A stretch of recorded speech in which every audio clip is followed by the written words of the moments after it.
nkombo na biso yatindeli biso la Congolaise 242 po cucura Congo yetombama poetendeli koso. Bonjour chers internautes, ravi de vous savoir très nombreux à nous suivre sur la Congolaise 242. Merci pour le soutien, merci pour votre apport. Nous voyons les messages sur Facebook, sur WhatsApp, sur Instagram. Merci pour votre soutien. Soyez toujours là pour nous car nous sommes toujours là pour vous. Et aujourd'hui, nous allons parler de ce festival qui est Festi-Brava. Pour plus de précision, nous recevons Monsieur Cléon Tétélé, président de l'association Amijek et directeur du Festi-Brava pour plus de précision. Alors, soyez branchés. Faites appel à Yaya, à maman, dites-leur que Prince Balo qui est dans la place avec la Congolaise 242 et à tout de suite.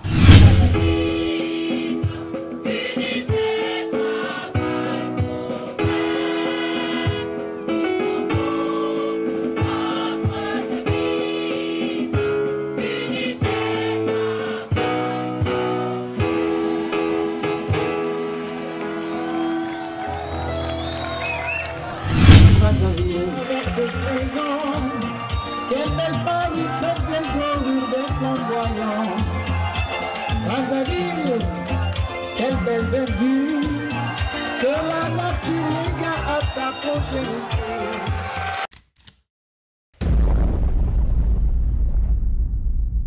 Bonjour Monsieur Cléon Tétélé. Bonjour. Comment allez-vous? Ça va. Bienvenue chez nous. Merci. Merci. Alors, pouvez-vous vous présenter au grand public? Ok. Je m'appelle Monsieur Cléo Rosdune Tétélé, président de l'association Amica des jeunes citoyens congolais, en sigle Amijek, et directeur général du Festival international Brazzaville de l'amitié dit Festi-Brava. Oui. Ok, merci. Parlez-nous en quelques mots de l'Amijek. L'Amijek, donc Amica des jeunes citoyens congolais, est une association socioculturelle et éducative créée depuis l'année 2013 et dont le récépissé a été signé en année 2014, juillet 2014. Et l'association, les objectifs, c'est promouvoir les activités économiques, sportives et culturelles au profit des jeunes, aider les personnes démunies, handicapées, étudiants victimes des maladies et promouvoir les actions sociales en faveur des populations. Voilà un peu les objectifs. Merci. Parlons-nous également du concept Festi-Brava. Bon, le Festi-Brava, déjà l'association Amijek, l'idée qui a présidé la création de l'association Amijek, c'est le festival. C'était la création d'un festival, donc qui est le Festi-Brava, Festival international Brazzaville de l'amitié. Ce festival est un festival des arts, sports, loisirs, cirque et autres formes d'animation urbaine en vue de la célébration de la date du 30 juillet, journée internationale de l'amitié. Voilà un peu en général quoi. Et pour la première édition du Festi-Brava 2016, quels ont été les objectifs que vous vous êtes fixés? Bon, ce n'est pas seulement qu'on s'est fixé les objectifs pour la première édition, les objectifs du festival. Hein. Déjà, le festival a été créé pour promouvoir la date du 30 juillet, journée internationale de l'amitié, faire la promotion des arts, sports, loisirs, cirque et autres formes d'animation urbaine et faire de la Brazzaville une ville qui promeut la compréhension internationale et le respect de la diversité. Voilà. Merci. Dites-nous, pourquoi avoir choisi le thème « Une jeunesse réunie autour des activités culturelles et sportives et autres pour éduquer, pour éradiquer la violence. Bon, déjà à la base, le festival est là pour promouvoir la date du 30 juillet, qui est une journée des Nations Unies. Et les Nations Unies nous exhortent en cette date de promouvoir la non-violence. Vous comprenez?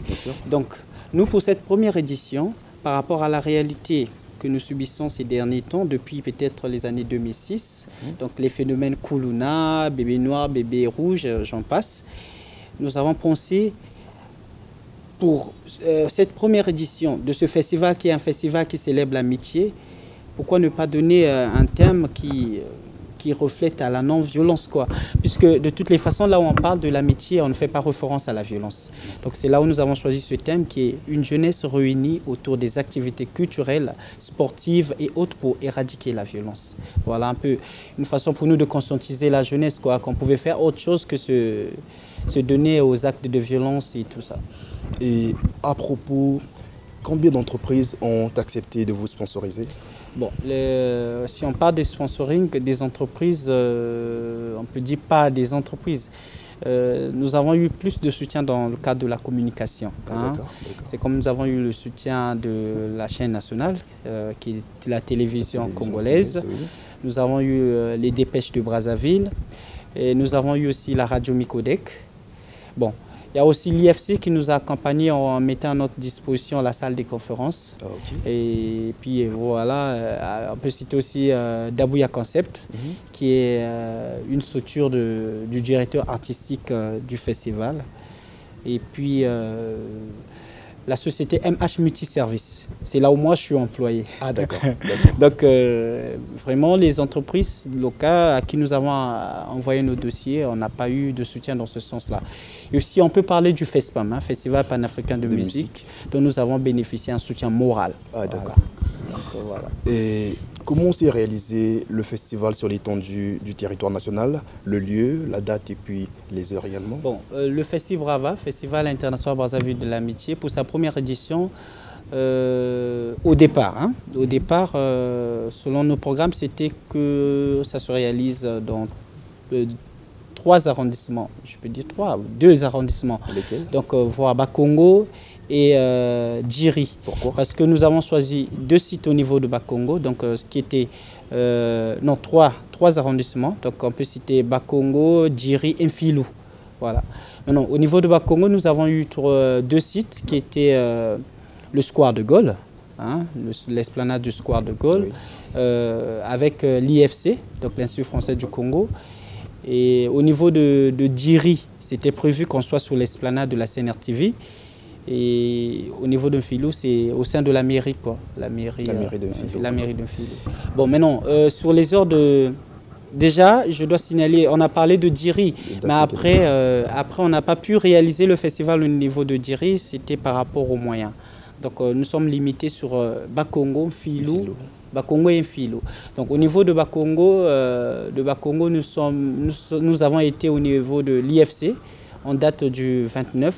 Oui. Là-bas, il y avait une scène libre poésie islam, donc, qui avait commencé à 13h jusqu'à 14h, en date du 29. Et le 30, nous étions au terrain du Square de Gaulle pour des activités sportives et autres animations. Maintenant, nous avons lancé le festival en Filou. Parce qu'au niveau d'un Filou, nous avons eu notre village culturel. Oui. Et c'est là-bas aussi que nous avons lancé le festival en date du 28. Parce que le festival est parti du 28 au 30 en tant que festival. Mais nous avons eu 2 journées avant, c'était pour le village culturel. Donc du 26 au 30, il y avait un village que nous avons aussi implanté en Filou, au sein de la mairie de Filou. Donc le 28, nous avons lancé les activités officielles du festival et nous l'avons clôturé le 30. Et combien d'artistes Festibrava 2016 a su mobiliser? Expliquez-nous également le type et la catégorie d'artistes qui ont participé à ce festival. Bon, déjà, on peut parler en termes de personnes, d'artistes et sportifs, tous confondus, hein, avec des exposants.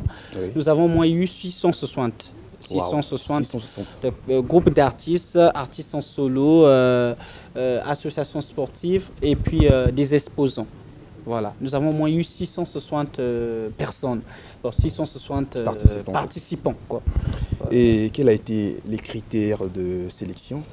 Bon, les critères de sélection, on date au mois de novembre, au mois de mai. Au mois de mai, concernant les... Mai 2016, mai 2016, oui. Okay. Au mois de mai 2016, nous avons lancé l'appel à candidature. Okay. Hein. Ça nous avait permis de vouloir un peu dénicher et puis certains talents. Et puis, ça ne concernait pas seulement des artistes, ça concernait aussi les sportifs. Parce que chez nous, c'est un festival des arts et sports, loisirs. Donc on avait lancé cet appel à candidature-là pour permettre à tous ceux qui se retrouvaient par rapport comment on appelle ça, ce que nous avons prévu quoi, pour l'occasion de venir s'inscrire et tout ça. Maintenant, il y avait toute une équipe qui était là pour dénicher et ainsi de suite. Et sur le terrain, quelles ont été les activités qui ont eu lieu? Bon, Déjà, nous avons eu la musique, Oui. donc la musique, les arts urbains, donc la musique hip-hop, la musique afrobeat.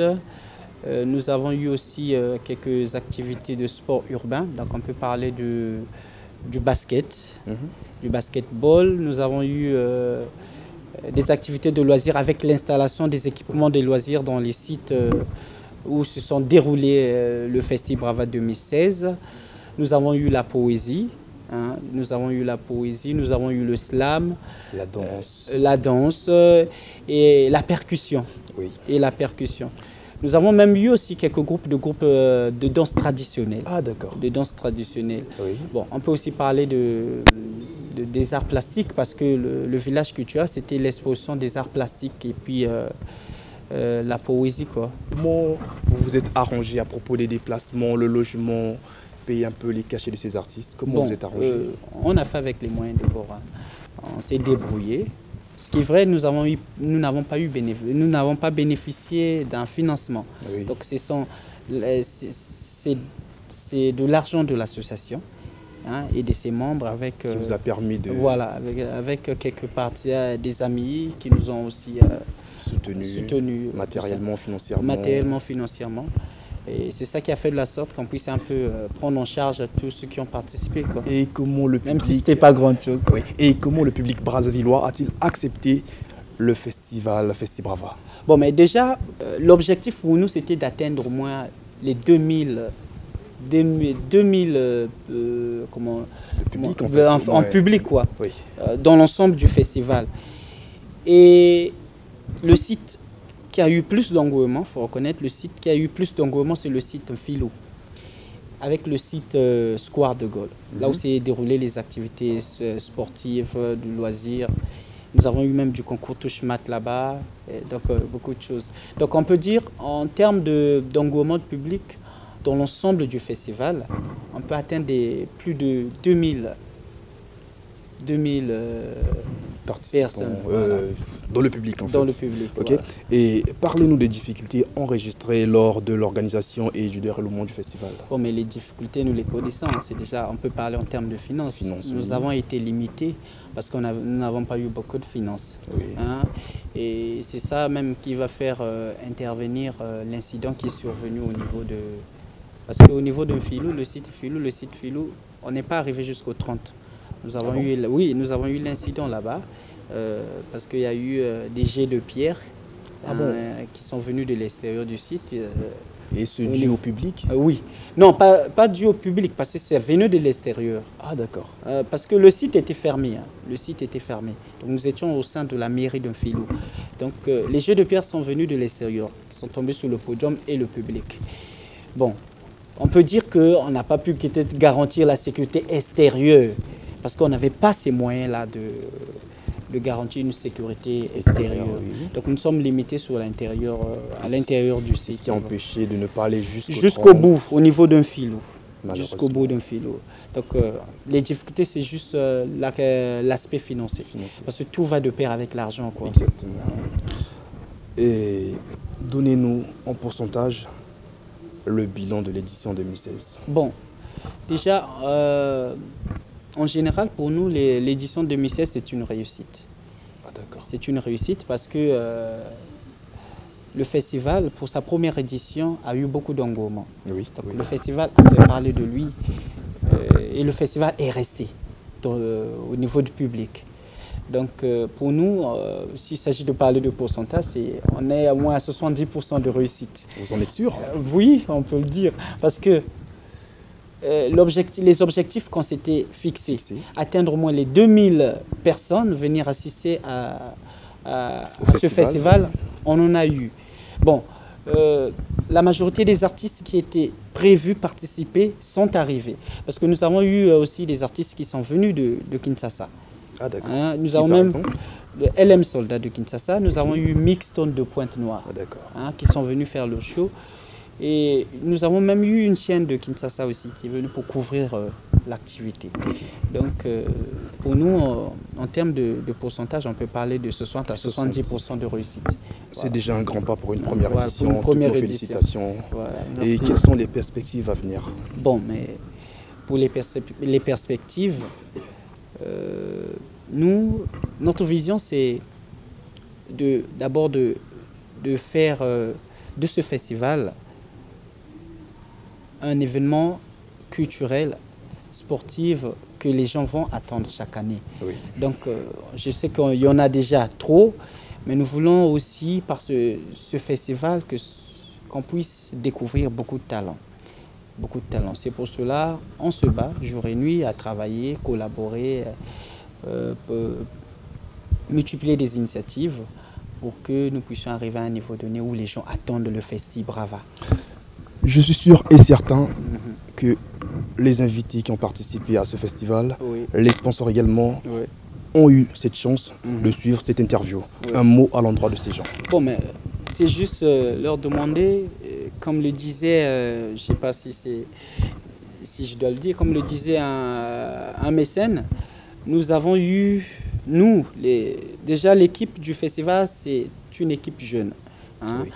Donc nous avons eu à mettre une fondation et nous avons besoin des gens qui ont la fibre culturelle autour de nous, ce qui fera de la sorte qu'on puisse développer ce festival-là, qui est un festival utile, civique et ludique.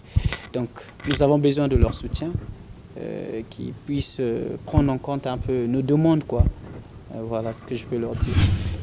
Je rappelle que la plateforme La Congolaise 242 est le numéro 1 des plateformes au Congo-Brazzaville. Elle a pour but de valoriser la culture du 242 sur toutes ses facettes et toutes activités socio-économiques allant dans le sens du développement. Prière de nous contacter via Facebook, via WhatsApp. Abonnez-vous sur YouTube, partagez également nos vidéos.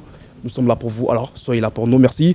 Je remercie M. Viard et M. Alexandre Bécher, respectivement directeur général et directeur artistique et relations publiques des établissements PEFACO Maya Maya. Monsieur Cléo, ça va? Ça va. Lentement et sûrement, nous abordons le dernier virage de notre interview. Que pensez-vous de la plateforme La Congolaise 242? Bon, mais la plateforme La Congolaise 242, déjà, comme vous venez de le dire, c'est des initiatives à soutenir parce que ça nous permet, nous autres là, d'avoir une visibilité. De vous exprimer également. Donc, ce que je peux leur dire, c'est leur encourager à continuer à faire beaucoup de travail pour que nous autres là, nous soyons plus visibles, quoi. Donc, merci. Grande était notre joie de vous avoir Merci. reçu sur ce plateau. Votre mot de la fin à l'endroit de tous ceux qui vous ont suivi. Mon dernier mot, c'est remercier ces structures et ces personnes qui nous ont soutenus pour l'édition 2016 et lancer un appel aux artistes qui veulent bien participer à l'édition 2017 prévue du 28 au 30 juillet 2017. Déjà de rentrer en contact avec notre direction artistique pour prendre tout ce qu'il faut comme renseignement et puis aussi lancer un appel à ces gens-là, ces sociétés qui soutiennent d'habitude des initiatives comme ça, de nous soutenir, de mettre la main dans la pâte pour que nous puissions développer ce festival-là. Et voilà. Bon, pour ceux qui veulent nous contacter, prière de nous contacter au 04 461 10 22, 01 251 77 66, au 06 622 98 70. Les pages Facebook, donc Festi Brava officiel et Amigec officiel. Contactez aussi par mail au festibrava@gmail.com, amigec@yahoo.fr. Et vos salutations à l'endroit de tous ceux qui nous suivent. Je salue toute mon équipe. Donc je commence par le directeur artistique du festival jusqu'au dernier membre de mon comité d'organisation. Ces gens qui travaillent nuit et jour pour que le festival puisse aller de l'avant. Donc, et puis tous ceux qui sont en train de me suivre. Merci.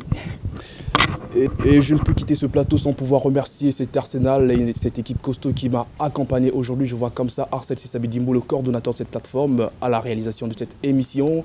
Le bon Z, mon chef, le bon Z, le photographe éclat numérique. Je vois comme ça celle qui m'a pomponné le visage, Arena Koudissa. Je vois aussi Ladida Dimi, sans oublier mon rédacteur en chef, celui qui ne cesse de faire en sorte que je sois debout à travers mes questionnaires et autres. AJM, Athanas Jaurès, Moussoungou, quant à vous, qu'est-ce qu'on peut dire? Portez-vous bien, partagez les vidéos, likez et à très vite.